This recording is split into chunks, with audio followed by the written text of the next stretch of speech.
3rd degree मिलते ही सोनम रघुवंशी ने कबूल कर लिया अपना गुनाह। अब उसके लिए सिर्फ एक रास्ता बचा है, फांसी। जी हाँ, वही सोनम रघुवंशी जो पिछले कई दिनों से पुलिस को लगातार गुमराह करती रही, झूठ पे झूठ बोलती रही। अब पुलिस की सख्ती के आगे उसने अपना हर एक गुनाह कबूल लिया है और जो कुछ भी उसने पुलिस को बताया वो किसी हॉरर फिल्म की स्क्रिप्ट से कम नहीं था। सोनम के इस कबूलनामे के बाद खुद पुलिस भी हैरान रह गई, उनके पसीने छूट गए। आखिर एक महिला इतना खौफनाक प्लान कैसे बना सकती है? इस केस को पुलिस ने रेयरेस्ट ऑफ द रेयर करार दिया है और सारे सबूतों को इकट्ठा करके अब फांसी की सजा दिलवाने की प्रक्रिया शुरू कर दी गई है। सिर्फ सोनम ही नहीं, उसका आशिक राज कुशवाहा भी अब जुर्म कबूल कर चुका है। आखिर कैसे भोले भाले राजा को सोनम ने अपने आशिक के साथ मिलकर मौत के घाट उतारा? इसके बारे में अब तक आपने जो भी सुना है वो अधूरी कहानी थी, लेकिन आज मैं पूरे फैक्ट्स, सबूत और पुलिस के अनुसार आपको इस केस का वो एक एक सच बताने वाला हूं जिसे आप लोगों से अब तक छिपाया गया है। लेकिन वीडियो शुरू करने से पहले मेरी आपसे एक छोटी सी गुजारिश है। आज आप भले ही चैनल को सब्सक्राइब ना करें, लेकिन इस वीडियो को अंत तक जरूर देखिए और कमेंट में सोनम जैसी कातिल के लिए और राजा के जस्टिस के लिए अपने मन से कुछ ना कुछ जरूर लिखिए, ताकि पूरे देश को पता चल सके कि कितने लोग राजा के सपोर्ट में हैं। मार डालो इसे। मेघालय की वादियों में सोनम के द्वारा कहे गए ये सिर्फ 3 शब्द नहीं थे। ये वो खंजर था जिसने एक पति के सीने को नहीं, बल्कि उस रिश्ते को छलनी कर दिया जिसे हम और आप शादी कहते हैं। मेघालय की वादियों में जब सोनम ने कहा मार डालो इसे, तो हर कसम, हर वादा खून से लथपथ जमीन पर पड़ा था। इस कहानी की शुरुआत होती है 1 अक्टूबर 2024 को। रामनवमी का दिन था और रघुवंशी समाज का भंडारा था। इसी दिन समाज के लोग शादी के योग्य लड़के लड़कियों के नाम समाज के रजिस्टर में लिख देते हैं। सोनम की फैमिली वालों ने जब उस रजिस्टर में राजा रघुवंशी की डिटेल्स पढ़ी तो उन्हें लड़का अच्छा लगा। एक तो राजा का काम भी अच्छा था, दूसरा वो इंदौर का ही रहने वाला था। उसके बाद सोनम की माँ का राजा के घर फोन आया। वो लोग मिलने आए, फिर लड़का लड़की आपस में मिले और बात पक्की हो गई। लेकिन शुरू में ही राजा ने एक ऐसी बात नोट की जिसे उसके परिवार वाले अगर समझ जाते तो शायद राजा की जान बच भी सकती थी। राजा ने एक दिन अपनी माँ को बताया कि सोनम मुझ में इंटरेस्ट नहीं ले रही है। राजा दरअसल सोनम के साथ फिल्म देखने जाना चाहता था। सोनम ने इसके लिए मना कर दिया। राजा फोन भी करता था तो सोनम उससे बात नहीं करती थी। राजा की माँ ने इस बारे में सोनम से पूछा तो उसने कहा, मैं ऑफिस में बिजी होती हूँ, इसलिए बात नहीं कर पाती। तब राजा के परिवार ने इस पर ज्यादा ध्यान नहीं दिया। उन्होंने सोचा कि शायद सोनम सही कह रही हो। फिर आया 10 मई का वो दिन। दोनों की शादी हो गई। दोनों का परिवार खुश था, मगर यहाँ पर एक ट्विस्ट आया। राजा शादी के बाद कश्मीर घूमने जाना चाहता था, लेकिन पहलगाम हादसे के बाद वो प्रोग्राम उसे टालना पड़ा। लेकिन तभी सोनम ने बिना राजा से पूछे मेघालय की टिकट बुक कर दी। जब सोनम ने ऐसा किया तो राजा भी हैरान हुआ। उसने अपनी माँ को बताया कि सोनम ने मेघालय की टिकट बुक करा दी है। टिकट हो गया था, इसलिए माँ ने भी अधूरे मन से कह दिया, ठीक है चले जाओ। अगले दिन सोनम और राजा घर से तैयार होकर निकलने से पहले माँ से मिलने जाते हैं तो सोनम शादी के दिन वाले सारे गहने पहन रखी थी। फिर सासू माँ ने कहा, बेटी इतनी दूर जाने पर इतने कीमती गहने नहीं पहनकर जाया जाता। किसी की नजर पड़ गई तो वो तुम्हें नुकसान पहुंचा सकता है। लेकिन सोनम ने सास को मना लिया, ये कहते हुए कि मम्मी मैं संभाल लूंगी। सोनम के साथ साथ राजा ने भी सोने की चेन, डायमंड की ब्रेसलेट और हाथ में 2 सोने की अंगूठी पहन रखी थी। इस पर भी राजा की माँ ने राजा से कहा, बेटा तुम भी ये सब पहनकर मत जाओ। लेकिन राजा कहता है, माँ सोनम बोल रही है कि मेरे ऊपर अच्छा लग रहा है, इसलिए मैंने ये सब पहन लिया। माँ थोड़ा सोचती है कि हनीमून पर कौन इतना सोना पहन कर जाता है, लेकिन दोनों की खुशी के लिए माँ भी बोल देती है, ठीक है जाओ, लेकिन अपना ख्याल रखना किसी की इस पर नजर न पड़े, नहीं तो तुम दोनों को नुकसान पहुंचा सकता है। माँ ने तो जाने को कह दिया था, लेकिन उन्हें क्या पता था कि ये सब सोनम की चाल है। वो राजा को मारकर सारे गहने लेकर अपने प्रेमी के साथ भागने वाली थी। इतना ही नहीं, हनीमून पर जाने से पहले ही सोनम ने हनीमून के नाम पर राजा से अपने अकाउंट में 9,50,000 रुपए ट्रांसफर भी करवा लिए थे। दोनों पति पत्नी 20 मई को हनीमून के लिए मेघालय रवाना हुए थे। 22 मई को दोनों शिलांग के मावलखियाट गांव स्थित शिपारा होम स्टे में ठहरे थे। लेकिन 23 मई को उनके साथ कुछ ऐसा होता है जो किसी हॉरर स्टोरी से कम नहीं है। दरअसल 20 मई को राजा और सोनम गुवाहाटी एयरपोर्ट में लैंड करते हैं। फिर वो लोग कामाख्या देवी के दर्शन करने के लिए जाते हैं। असम में 1 से 2 दिन घूमने के बाद 22 मई को राजा और सोनम शिलांग में पहुंच जाते हैं। वहां के एक लोकल रेंटल एजेंसी से वो लोग एक स्कूटी किराए पर लेते हैं और उसी स्कूटी से आसपास के कुछ जगह घूमते हैं। अगले दिन यानी कि 23 मई की सुबह 5:30 पर वो लोग अपने होटल से चेकआउट कर लेते हैं। वो लोग अपने लगेज बैग को स्कूटी में कैरी करके घूम नहीं सकते थे, इसीलिए उनके पास जितना भी कीमती सामान था उसे वे एक छोटे बैग में डालते हैं और बाकी का लगेज उसी होटल के रिसेप्शन में छोड़ देते हैं। उस दिन सोनम का फास्टिंग था, इसलिए वो लोग एक दुकान से कुछ फ्रूट्स खरीदते हैं और कॉफी पीते हैं। उसके बाद वे लोग उसरा हिल्स की तरफ बढ़ते हैं, जो कि शिलांग से लगभग 60 किलोमीटर दूर है। वहां पहुंचने के बाद दोपहर करीब 1 से 1:30 बजे के बीच सोनम अपनी सासू माँ से फोन पर बात करती है। Hello hello. हाँ मैं राजा का फोन चालू नहीं हुआ अभी नहीं हुआ, बस हम चढ़ाई कर रहे हैं, हम ऊपर चढ़ गए फिर फोन लगाते हैं। इसी कॉल रिकॉर्डिंग से पता चलता है कि राजा और सोनम को नीचे जाकर जहां घूमना था वो उस जगह पर ऑलरेडी घूम चुके थे और करीब 1:30 बजे के आसपास अपने स्कूटी के पास लौट रहे थे। ये राजा और सोनम का आखिरी कॉल होता है, क्योंकि 1:47 पर जब राजा के बड़े भाई सोनम को कॉल करते हैं तो सोनम का मोबाइल रिंग तो होता है लेकिन कोई रिसीव नहीं करता। राजा का फोन तो पहले से ही स्विच ऑफ था, लेकिन 24 मई को सोनम का फोन भी बंद हो जाता है। अब यह क्लियर हो जाता है कि 1:20 से लेकर 1:47 के बीच ही कुछ अनहोनी हुई थी। राजा के बड़े भाई विपिन तुरंत शिलांग पहुंचते हैं। जब वे होटल पहुंचते हैं तो वहां पता चलता है कि राजा और सोनम 23 मई की सुबह 5:30 पर चेकआउट कर चुके थे और उनका लगेज अभी तक वहीं रखा हुआ है। तब से इस बैग को कोई लेने नहीं आया। ये सुनते ही विपिन को यकीन हो जाता है कि कुछ न कुछ तो अनहोनी हुई है, जरूर दोनों किसी मुसीबत में हैं। राजा और सोनम का घर वालों से बात हुए 1 दिन से ज्यादा हो चुका था। ऊपर से पूरा नॉर्थ ईस्ट भारी बारिश की चपेट में था। कई जगह बाढ़ और लैंडस्लाइड की वजह से रेड अलर्ट लगा हुआ था। ऐसे में समय रहते खोजबीन नहीं होती तो उनका मिलना मुश्किल हो जाता। इसलिए राजा के बड़े भाई विपिन ईस्ट खासी हिल्स पुलिस को इन्फॉर्म करते हैं, लेकिन खराब मौसम की वजह से पुलिस भी ज्यादा कुछ नहीं कर पाती। इसलिए खुद ही राजा के फैमिली वाले राजा और सोनम को ढूंढना शुरू कर देते हैं। राजा और सोनम ने अपने ट्रिप की कई फोटो और वीडियो अपने परिवार को भेजे थे।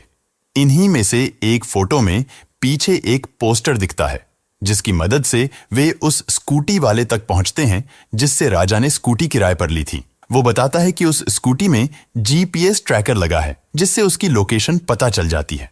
जब लोग वहां पहुंचते हैं तो पाते हैं कि स्कूटी एकदम ठीक तरीके से पार्क की गई है, चाबी अभी भी उसमें लगी है, जो अजीब बात है। लेकिन स्कूटी के साथ जो हेलमेट दिया गया था वो भी गायब था। अब भी पुलिस इस केस को उतनी गंभीरता से नहीं ले रही थी, लेकिन जब मध्य प्रदेश के मुख्यमंत्री और सांसद इस केस में दिलचस्पी दिखाते हैं तब जाकर सर्च ऑपरेशन तेज होता है। लेकिन खराब मौसम की वजह से रेस्क्यू करना मुश्किल हो जाता है। मगर ऐसे हालात में भी वहां के लोकल लोग राजा और सोनम को ढूंढने में आगे आते हैं। करीब 50 रेस्क्यू टीम बनाई जाती हैं, जिनमें लोकल्स, पुलिस, SDRF, NDRF और NGO के लोग मिलकर सर्च ऑपरेशन शुरू कर देते हैं। जहां ये लोग नहीं पहुंच पा रहे थे वहां ड्रोन और हेलीकॉप्टर की मदद से सर्च ऑपरेशन चलता है, लेकिन लगातार बारिश की वजह से काम बहुत मुश्किल हो जाता है। बारिश लगातार हो रही थी, जिसके चलते काफी दिक्कतें हो रही थीं।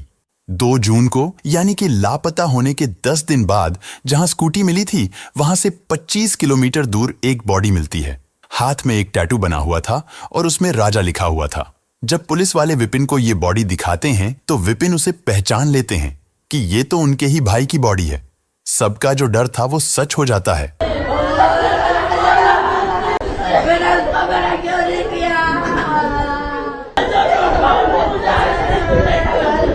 परिवार में हाहाकार मच जाता है, लेकिन यहां पर कहानी खत्म नहीं होती, बल्कि ये केस अब और भी उलझ चुका था। राजा के परिवार वालों ने बताया कि जब वह घर से निकले थे तो उनके गले में सोने की चेन थी, हाथ में 2 वेडिंग रिंग्स और एक डायमंड ब्रेसलेट भी पहना हुआ था, जिसकी कीमत करीब 10 लाख रुपए थी। लेकिन पुलिस को अब तक जो चीजें मिली थीं, उनमें एक सफेद रंग की महिला की शर्ट, एक पैंटोप्राजोल टैबलेट, वीवो का टूटा हुआ मोबाइल और राजा की स्मार्ट वॉच शामिल है। लेकिन सोने की चेन, दोनों रिंग्स और ब्रेसलेट गायब है। पोस्टमार्टम रिपोर्ट से पता चलता है कि राजा के शरीर पर कई जगह धारदार हथियार के घाव थे। यानी उसकी हत्या की गई थी। उनको मारकर नीचे खाई में फेंक दिया गया था। हथियार भी नया था, जैसे राजा को मारने के लिए ही यह खरीदा गया हो। हालांकि पुलिस ने उस हथियार को भी बरामद कर लिया है।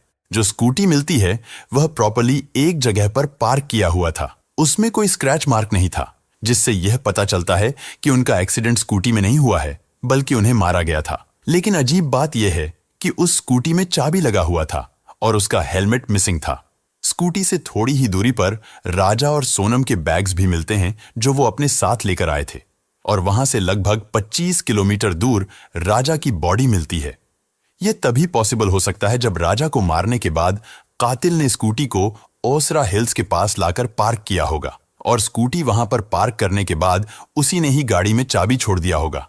क्योंकि यह एक रेंटेड स्कूटी था, फिर उसने वो बैग भी वहीं पर फेंक दिया होगा। यानी कि कातिल हत्या कर बॉडी को दूर फेंका और स्कूटी को जानबूझकर सही से पार्क कर दिया ताकि सर्च ऑपरेशन गुमराह हो जाए। राजा की हत्या 23 मई को हुई थी, लेकिन उसकी लाश 2 जून को मेघालय के प्रसिद्ध वेई सावडोंग फॉल्स के पास एक गहरी खाई में बेहद सड़ी गली हालत में मिली। शरीर पर गहरे जख्म थे। सिर और पीठ पर धारदार हथियार के 2 घाव साफ नजर आ रहे थे। इन सब साक्ष्यों से साफ हो गया कि यह कोई हादसा नहीं, बल्कि सोची समझी और खौफनाक हत्या थी। अब तक पुलिस इसे लूटपाट का मामला मान रही थी और सोनम रघुवंशी की तलाश में जुट गई थी, जो उसी दिन से लापता थी। पुलिस को शक था कि लुटेरों ने राजा को लूटने के बाद उसकी हत्या कर दी और संभव है कि सोनम को भी मारकर कहीं फेंक दिया हो। जैसे ही ये खबर मीडिया के जरिए आम लोगों तक पहुंची, हर कोई सन्न रह गया। लोगों में गुस्सा फूट पड़ा और वे सड़कों पर उतर आए। विरोध प्रदर्शन शुरू हो गया। जनता के भारी दबाव के बाद पुलिस ने तुरंत विशेष जांच टीम SIT का गठन किया और सोनम की तलाश को प्राथमिकता दी। लेकिन इस मामले की दिशा तब पूरी तरह से बदल गई जब एक स्थानीय गाइड अल्बर्ट पीडी ने पुलिस को बताया कि 23 मई को उसने राजा और सोनम को 3 अनजान युवकों के साथ फॉल्स की ओर जाते हुए देखा था। इन तीनों युवकों की सबसे चौंकाने वाली बात यह थी कि वे सभी हिंदी में बात कर रहे थे। इसके बाद पुलिस ने CCTV फुटेज खंगाले। फुटेज में राजा, सोनम और 3 अज्ञात युवकों को एक साथ घूमते देखा गया। जब पुलिस ने सोनम के मोबाइल की कॉल डिटेल रिकॉर्ड CDR निकाली, तो कई संदिग्ध कॉल्स इंदौर और यूपी के नंबरों पर मिलते पाए गए। इसके बाद मेघालय पुलिस ने इंदौर और यूपी की पुलिस के साथ मिलकर दोनों ही राज्यों में अलग अलग जगह छापेमारी करके 4 लोगों को पकड़ लिया। इनमें राज कुशवाहा और विशाल चौहान को इंदौर से, आकाश राजपूत को इंदौर के पास से और आनंद कुर्मी को बीना से गिरफ्तार कर लिया गया। शायद सोनम को इस बात की भनक लग गई थी कि उसके साथी अब पुलिस की गिरफ्त में आ चुके हैं। इसी डर से उसने आत्मसमर्पण करने का फैसला किया और फिर 8 जून की रात करीब 1 बजे यूपी के गाजीपुर में एक ढाबे पर एक लड़की बदहवास हालत में पहुंची। उसने काले रंग की टी-शर्ट और लोअर पहन रखा था। बाल बिखरे हुए थे। चेहरा बेहद थका हुआ लग रहा था, जैसे कई दिनों से सोई न हो। डर और घबराहट उसके चेहरे पर साफ झलक रही थी। लड़की ने ढाबे वाले लड़के से कहा, भैया क्या मुझे आपका फोन मिलेगा? मुझे अपने घर वालों से बात करनी है। ढाबे वाले ने बिना सवाल किए अपना फोन दे दिया। जैसे ही लड़की ने कॉल किया, वो रोने लगी। उस वक्त कोई नहीं जानता था कि ये लड़की कौन है। वहीं मौजूद कुछ महिलाओं ने उसे पहचानने की कोशिश की, लेकिन किसी को भी यह अंदाजा नहीं था कि ये वही सोनम रघुवंशी हो सकती है, क्योंकि गाजीपुर मेघालय से करीब 1100 किलोमीटर दूर है। फोन पर भाई से बात करने के बाद सोनम वहीं एक चारपाई पर बैठकर फूट फूट कर रोने लगी। तभी उसी नंबर पर सोनम के भाई का कॉल आया। उसने ढाबे वाले से कहा, भाई साहब आप तुरंत पुलिस को फोन करो। ढाबे वाले ने फौरन पुलिस को सूचना दी। करीब 30 मिनट बाद पुलिस मौके पर पहुंची। जब सोनम ने अपनी पहचान बताई तो पुलिस समझ गई कि यही वो लड़की है जिसकी तलाश में मेघालय पुलिस पिछले 17 दिनों से जुटी हुई थी। फिर सोनम को गाजीपुर पुलिस अपने साथ ले गई और बाद में मेघालय पुलिस को सौंप दिया गया। सोचिए, जो सोनम पिछले 17 दिन से लापता थी, जिसे सबने मरा हुआ मान लिया था, वही सोनम जब उसके साथियों की गिरफ्तारी होती है तो कैसे खुद ही अपने भाई को फोन करती है। अगर वो निर्दोष थी और जिंदा थी तो क्या ये काम पहले भी नहीं कर सकती थी? पूछताछ में जो खुलासा हुआ उसने पूरे मामले की दिशा ही बदल दी और पुलिस भी हैरान रह गई। शुरुआती पूछताछ में सोनम ने सच छुपाने की हर मुमकिन कोशिश की, बार बार बयान बदले, झूठी कहानियां गढ़ी और पुलिस को गुमराह करने की कोशिश की, लेकिन सख्त सवालों और सबूतों की मार के आगे उसका झूठ ज्यादा देर टिक नहीं सका। धीरे धीरे परतें खुलने लगीं और सच खुद ब खुद बाहर आने लगा। सोनम रघुवंशी ने जो कहानी पुलिस के सामने बयां की, वह किसी थ्रिलर फिल्म से कम नहीं थी। शुरू में डरी और कमजोर दिखने वाली सोनम की चुप्पी तब टूटी जब मेघालय पुलिस ने उसे रिमांड में लेकर गहराई से पूछताछ की। जांच अधिकारियों के अनुसार सोनम ने जिस सच्चाई को कबूला, उसने इस केस की हर परत को खोलकर रख दिया। गिरफ्तारी के बाद जब सोनम को गाजीपुर से इंदौर लाया गया तो रास्ते में ही उसने पुलिस को कई ऐसी बातें बताई जो इस केस के लिए बेहद जरूरी थीं। सोनम ने बताया कि जब उसने राजा से शादी की तभी तय कर लिया था कि इस शादी को ज्यादा दिन तक नहीं चलाना है और एक सही वक्त पर राजा को खत्म कर देना है ताकि वह अपने प्रेमी राज कुशवाहा के साथ शादी कर सके। अब उसने जो पुलिस को बयान दिया उसमें उसने बताया कि उसके प्रेमी ने ही उसे बार बार समझाया था कि अगर तुम राजा को हटा दोगी तो तुम्हारे घर वाले भी हमारी शादी के लिए मान जाएंगे, और यही सोचकर उसने राज को भरोसे में लेकर साजिश रचनी शुरू की। सोनम ने कबूला कि राजा बहुत अच्छा इंसान था, वह उसे बहुत प्यार करता था, लेकिन वह हर वक्त बस उसकी निगरानी करता था। सोनम को बार बार लगता था कि वह आजाद नहीं है और यही सोचकर उसने तय कर लिया कि राजा को रास्ते से हटाना ही सही फैसला है। उसने यह भी बताया कि उसके पिता की तबीयत खराब थी, इसीलिए वह अपने प्रेमी से शादी नहीं कर पाई थी और राजा को एक समझौते की तरह स्वीकार कर लिया था, लेकिन दिल से कभी उस रिश्ते को अपनाया नहीं। सोनम ने स्वीकार किया कि उसका अपने पति राजा रघुवंशी से रिश्ता महज एक सामाजिक बंधन बनकर रह गया था। शादी के बाद भी वह लगातार अपने प्रेमी राज कुशवाहा के संपर्क में थी। सोनम और राज के बीच शारीरिक और मानसिक रूप से गहरा रिश्ता था और दोनों चाहते थे कि राजा की जिंदगी से स्थायी रूप से छुटकारा मिल जाए। पुलिस को दिए बयान में सोनम ने कहा कि उन्होंने मिलकर हत्या की पूरी योजना तैयार की थी। इसके तहत राज कुशवाहा ने अपने 3 दोस्तों विशाल सिंह चौहान, आकाश राजपूत और आनंद सिंह कुर्मी को साथ जोड़ा। योजना के मुताबिक सोनम और राजा को मेघालय ट्रिप पर भेजा गया ताकि घटना दुर्घटना जैसी लगे और शक ना हो। 23 मई को जब वे सावडोंग फॉल्स के पास ट्रेकिंग के लिए निकले तो सोनम ने राजा को एक ऐसे रास्ते पर ले जाने में मदद की जहां पहले से छिपे 3 हमलावर मौजूद थे। राजा पर अचानक धारदार हथियार से हमला किया गया और उसे खाई में धकेल दिया गया। सोनम ने बताया कि वह सब कुछ जानते हुए भी वहीं से वापस लौट गई और फिर फरार हो गई। पूछताछ में सोनम ने साफ कहा कि इस पूरी हत्या के पीछे उसकी मंशा राजा से छुटकारा पाकर राज कुशवाहा के साथ जिंदगी शुरू करने की थी। उसने इस साजिश के लिए आर्थिक मदद भी की, कॉल्स और मीटिंग्स के जरिए हत्यारों को निर्देश भी दिए। यही नहीं, बाद में जब मीडिया और पुलिस का दबाव बढ़ा तब उसने खुद को बचाने के लिए गाजीपुर जाकर छिपने की कोशिश की, लेकिन डर और मानसिक दबाव में खुद ही उसने आत्मसमर्पण कर दिया। गिरफ्तारी के तुरंत बाद इन सभी आरोपियों को मेघालय लाया गया, जहां एसआईटी की टीम ने अलग अलग रिमांड पर लेकर सभी से गहन पूछताछ की। पूछताछ के दौरान हर आरोपी ने अपना जुर्म स्वीकार किया और यह भी साफ हो गया कि हत्या किसी एक का फैसला नहीं था, बल्कि यह सभी के बीच महीनों पहले से बनाई गई एक सोची समझी साजिश थी। पुलिस ने चारों आरोपियों के पास से वो मोबाइल फोन, बातचीत के कॉल रिकॉर्ड्स, लोकेशन डिटेल्स और डिजिटल ट्रांजैक्शन के सबूत बरामद किए, जो हत्या की प्लानिंग में सोनम और राज कुशवाहा के सीधे जुड़ाव को साबित करते हैं। इसके बाद पांचों आरोपियों को न्यायिक हिरासत में भेज दिया गया।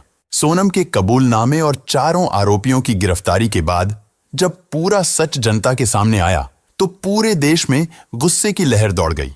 सोशल मीडिया से लेकर सड़कों तक लोग राजा रघुवंशी की निर्मम हत्या को लेकर न्याय की मांग करने लगे। राजा के घर वालों, दोस्तों और समर्थकों ने विरोध प्रदर्शन शुरू कर दिए और जगह जगह पर मशाल जुलूस निकाले गए। लोगों का साफ कहना है ये कोई आम क्राइम नहीं था, ये प्लान करके की गई बर्बर हत्या है। सोनम ने यह भी कबूल किया कि हनीमून पर जाने का प्लान उसी का था, घूमने के लिए नहीं बल्कि राजा को मरवाने के लिए। अब पुलिस की जांच में सामने आया है कि सोनम और राज कुशवाहा पिछले 5 महीने से रिलेशनशिप में थे। सोनम के पिता हार्ट के मरीज थे और घर वाले चाहते थे कि शादी समाज के हिसाब से हो, इसलिए सोनम ने अपने प्रेमी राज को छोड़कर राजा से शादी कर ली। लेकिन मन में पहले ही प्लान था कि शादी के बाद राजा को रास्ते से हटा दिया जाएगा ताकि वह फिर से राज के साथ जिंदगी बिता सके, और यही हुआ। राज कुशवाहा ने पुलिस को बताया कि सोनम ने उससे कहा था कि जब मैं विधवा हो जाऊंगी तब मेरे घर वाले भी हमारी शादी के लिए तैयार हो जाएंगे, इसलिए पहले राजा को हटाना पड़ेगा।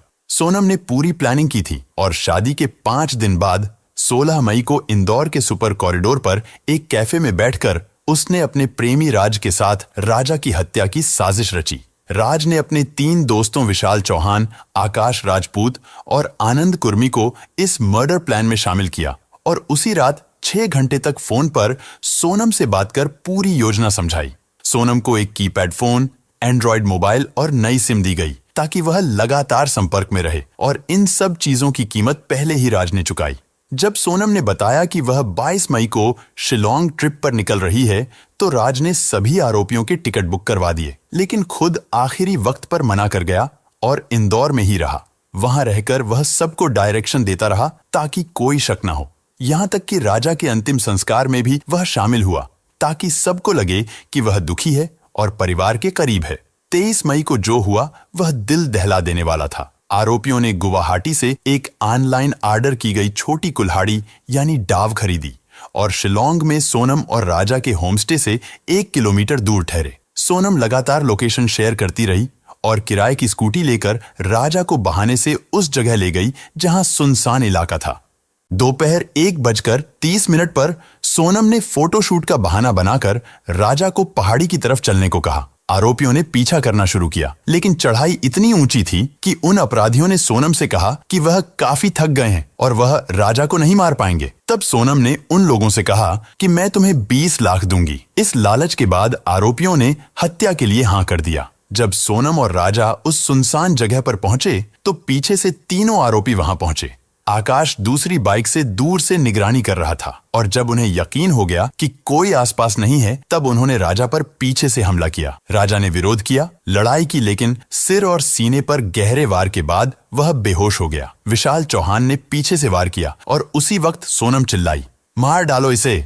फिर जब राजा अधमरा था तो आरोपियों ने उसे उठाने की कोशिश की, लेकिन जब नहीं उठा सके तो खुद सोनम ने उसे धक्का दिया और खाई में फेंक दिया। यह सब करने के बाद सोनम ने आरोपियों को राजा के पर्स से निकाले हुए 15,000 रुपए दिए और कहा कि पूरा पैसा बाद में मिलेगा। फिर आरोपी वहां से उसकी बुक की गई स्कूटी लेकर 25 किलोमीटर दूर छोड़ आए। सोनम ने उन लोगों के सामने ही अपना फोन तोड़ दिया और नदी में फेंक दिया ताकि कोई लोकेशन ट्रैक ना कर सके। राजा की हत्या के बाद सोनम शिलोंग से गुवाहाटी पहुंची और वहां से ट्रेन द्वारा इंदौर, मध्य प्रदेश लौट गई थी। इंदौर पहुंचकर सोनम ने राज कुशवाहा के साथ एक फ्लैट में कुछ दिन बिताए। पुलिस जांच में यह भी सामने आया कि राज ने खुद उसे एक कैब भेजी थी। आखिरकार सोनम वहीं रुकी, लेकिन इस दौरान वह हर एक अपडेट पर नजर रख रही थी। जब पुलिस ने राज कुशवाहा और बाकी आरोपियों को गिरफ्तार किया तो सोनम घबरा गई और अकेली गाजीपुर पहुंची। जांच में सामने आया कि सोनम ने हत्या के कुछ दिन पहले ही नए मोबाइल में एक नई सिम डलवाई थी ताकि पुलिस को ट्रैकिंग में दिक्कत हो। इस नंबर से वह सिर्फ अपने प्रेमी और बाकी आरोपियों के संपर्क में थी। उसने ही फोन पर राज को पूरी जानकारी दी कि वह शिलोंग कब निकल रही है, कौन सा होटल बुक किया है और राजा के दिन भर की एक्टिविटी क्या क्या होगी, ताकि हमलावर उसे फॉलो कर सकें। इस केस में जो बात सबसे ज्यादा डराने वाली है वो यह है कि हत्या से ठीक एक दिन पहले सोनम ने व्रत भी रखा था। मेरा तो उपास है ना, मेरे को 2-3 बार बोल दिया। मैंने मैं घूमने के चक्कर में अपनी 11 थोड़ी तोड़ूंगी। वही तो कह रही, मैं अभी फरियार बना रही तो मेरे को एकदम से याद आ गई कि आज तो मेरे बहू का उपास बापे। हाँ। अपने सास से बात करते हुए उसने कहा था कि वह अपरा एकादशी का व्रत कर रही है ताकि मनोकामना पूरी हो जाए, लेकिन सच्चाई यह थी कि उसके मन की मनोकामना राजा को मारने से जुड़ी थी। उसी दिन यानी 23 मई को उसने हत्या को अंजाम दिलवाया और फिर खुद अपने हाथों से राजा को खाई में धक्का दे दिया। इस बीच एक और चौंकाने वाला खुलासा हुआ जब पुलिस को एक ऑडियो रिकॉर्डिंग मिली जिसमें सोनम और राज की बातचीत थी। इसमें साफ सुना जा सकता है कि सोनम राज से कह रही है कि राजा को खत्म करने के बाद सब कुछ आसान हो जाएगा और हम हमेशा साथ रह सकेंगे। यह रिकॉर्डिंग केस का सबसे बड़ा सबूत बन गया है और अब इसे कोर्ट में भी पेश किया जाएगा।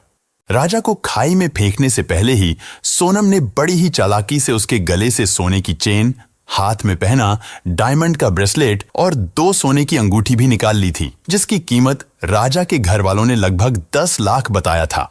राज कुशवाहा ने भी कबूला है कि उसने ही अपने 3 दोस्तों को पैसों का लालच देकर इस मर्डर में शामिल किया था। वह जानता था कि अकेले सोनम कुछ नहीं कर पाएगी, इसलिए उसने अपने दोस्तों को भी इसमें घसीट लिया। पुलिस को पता चला कि सोनम ने राजा के पर्स से ही 15,000 रुपये निकाल कर दिए थे और कहा था कि जल्द ही बाकी रकम भी मिल जाएगी, लेकिन वह रकम कभी किसी को नहीं मिली। वहीं अब सोनम के वकील ने दावा किया है कि पुलिस इन लोगों से जबरदस्ती गुनाह को कबूल करवाने की कोशिश कर रही है, जबकि सोनम निर्दोष है। लेकिन जिस तरह के सबूत सामने आए हैं, जैसे कॉल डिटेल्स, लोकेशन डेटा और राज के कबूलनामे की रिकॉर्डिंग, उससे अब कोई शक की गुंजाइश नहीं बची है। मेघालय पुलिस और इंदौर पुलिस दोनों मिलकर इस केस को तेजी से आगे बढ़ा रही हैं। फिलहाल सोनम की कस्टडी बढ़ा दी गई है और अगले कुछ दिनों में कोर्ट में चार्जशीट पेश की जाएगी। पुलिस का कहना है कि सोनम ही इस मर्डर केस की असली मास्टरमाइंड है और उसने बेहद शातिर तरीके से यह साजिश रची। लेकिन यहाँ सोचने वाली असली बात यह है, अगर सब कुछ पहले से तय था तो फिर सोनम ने राजा से शादी ही क्यों की?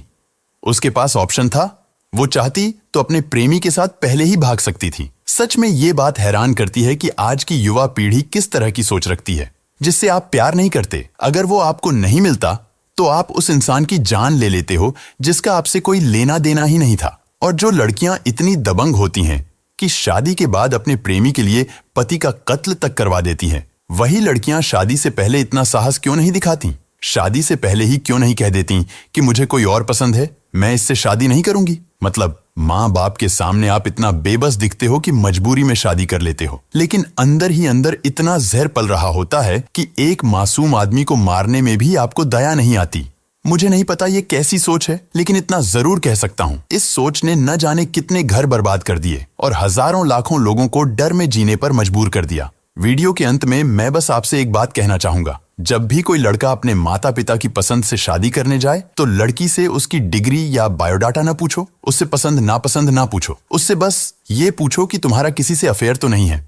अगर है तो मुझे बता दो, मैं ये शादी कैंसिल कर दूंगा, ये कहकर कि मुझे लड़की पसंद नहीं है। शायद इस एक सवाल से किसी और मासूम राजा की जान बच जाए, शायद आगे कोई और बेकसूर शिकार न बने। ऐसे लोगों को सिर्फ उम्र कैद नहीं, फांसी की सजा मिलनी चाहिए, ताकि समाज में डर बने और कोई भी पत्नी प्रेमी के साथ मिलकर अपने पति की जान लेने की हिम्मत न कर सके। और अगर आप भी चाहते हैं कि राजा रघुवंशी को इंसाफ मिले तो इस वीडियो को अपने दोस्तों और परिवार तक ज्यादा से ज्यादा शेयर करें, ताकि हर कोई देख सके कि प्यार और भरोसे के नाम पर कैसे एक जान ली गई। सोशल मीडिया पर इस केस को लेकर हजारों पोस्ट हो चुके हैं। #Justice for राजा ट्रेंड कर रहा है और लोग लगातार सरकार से मांग कर रहे हैं कि आरोपियों को कड़ी से कड़ी सजा दी जाए। कुछ लोग यहां तक कह रहे हैं कि अगर इस केस में भी सख्त सजा नहीं हुई तो समाज में और ऐसे केस बढ़ सकते हैं। लेकिन आपका इस पूरे केस पर क्या कहना है, कमेंट में जरूर लिखें। इस वीडियो को ज्यादा से ज्यादा शेयर करिए ताकि लोगों को सोनम की हकीकत पता चल सके और राजा को न्याय मिल सके। साथ ही इस केस से जुड़ी हर अपडेट पाने के लिए चैनल को सब्सक्राइब करके बेल नोटिफिकेशन को ऑल पर सेलेक्ट कर लें, ताकि हमारी नई वीडियो की नोटिफिकेशन आपको सबसे पहले मिल सके।